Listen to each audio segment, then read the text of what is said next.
20 साल के बाद याद आया कि बिहार में केजी से लेके पीजी तक का शिक्षा मुफ्त देना है। कितने बच्चों का भविष्य खराब करके भाजपा और एनडीए के नेताओं ने, बिहार की जनता इस बार माफ करने वाली नहीं है। खास तौर पे जो बिहार के नौजवान बेरोजगार भाई जो हैं वो इस बार माफ नहीं करेंगे। इस बार भाजपा और एनडीए की विदाई तय है बिहार से। अच्छा, योगी आदित्यनाथ भी आए हुए थे लालगंज में। कहा है बिहार में बीजेपी नेता का अकाल पड़ गया है कि यूपी से नेता भाड़ा पे बुलाना पड़ रहा है। योगी का बिहार में कोई काम नहीं है, वो जाए अपना यूपी में बुलडोजर चलाए। बिहार में बुलडोजर चलाने वाला नेता का एंट्री नहीं होना चाहिए। तो कैसा समर्थन मिल रहा है लंबे समय? बहुत बढ़िया समर्थन मिल रहा है। खास तौर पे मैं यहाँ आप देखिए, सुबह से लेकर रात तक 12-1 बजे रात तक आप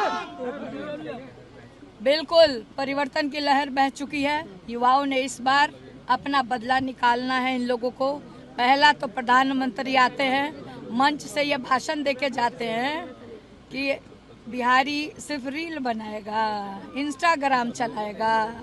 अब मुकेश अंबानी का जियो का डाटा खरीद के उनका पैसा देगा। बिहारी लोग इस बार समझ गया है।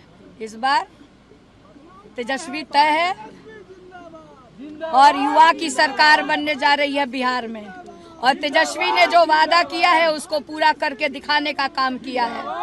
पिछले बार जब 20 का आप चुनाव याद करिए, तेजस्वी ने जो वादा किया था कि पहले कलम से 10 लाख सरकारी नौकरी देने का काम करेंगे, तेजस्वी को मौका चूक गए हम लोग।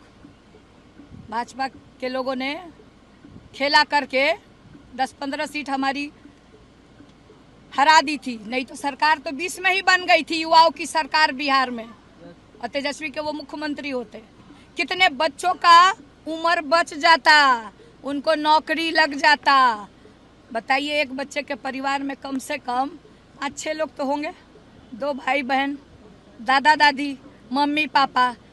तो आप समझिए कितना वोट है राष्ट्रीय जनता दल और महागठबंधन के बाद। इस बार चुन चुन के लाठी का, अपनी उम्र सीमा खत्म होने का, जो सरकारी नौकरी की है, सबका बदला इस बार बिहार का नौजवान भाई लेने का काम करेगा एनडीए और भाजपा के नेताओं से। सरकार किसकी बनेगी इस बार? कल माता राबड़ी देवी आई थी तो तेजस्वी यादव की शिकायत भी कहीं कहीं किया गया था कि वो क्षेत्र में नहीं आते हैं, लोगों से मुलाकात नहीं करते हैं। सरकार युवा की बनेगी, तेजस्वी उसके मुख्यमंत्री बनेंगे, महागठबंधन की सरकार बनेगी।